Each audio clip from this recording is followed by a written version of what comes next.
KMB Music present.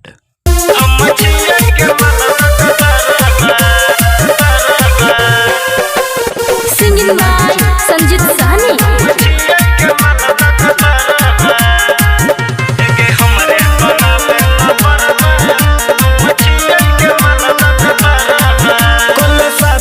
छौरी लगन में गे देह खिल जाए तो रहबे मगन में गे छौरी सुनो कल शादी के छौरी लगन में गे देह खिल जाए तो रहबे मगन में गे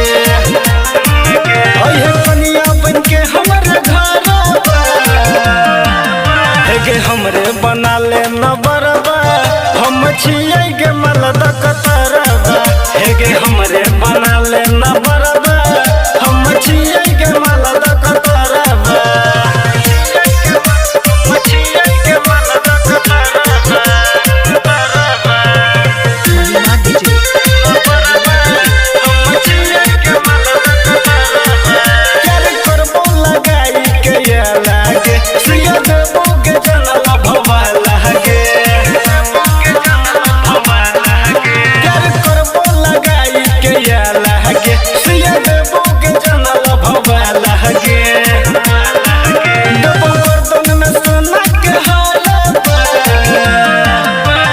हमरे बना ले न बरबा हम छिए गे मलद कतरबा गे हमरे बना ले न बरबा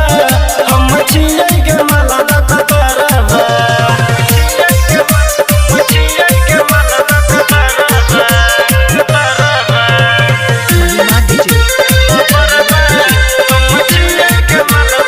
हमर नामे के मेहंदी रचोई है गे संग सोहनी के तोई अपनोई है गे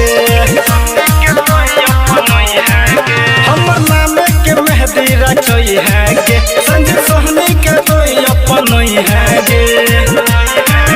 रहे सोहनी रोशन के नियारबा गे हमरे बना ले न बरबा हम छिए गे मलद कतरबा गे हमरे बना ले न बरबा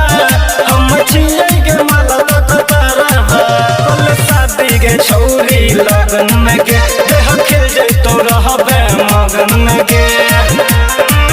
ओए कनिया बन के हमरे घर गे हमरे बना ले न बरबा हम छिए गे मलद कतरबा गे हमरे बना ले न बरबा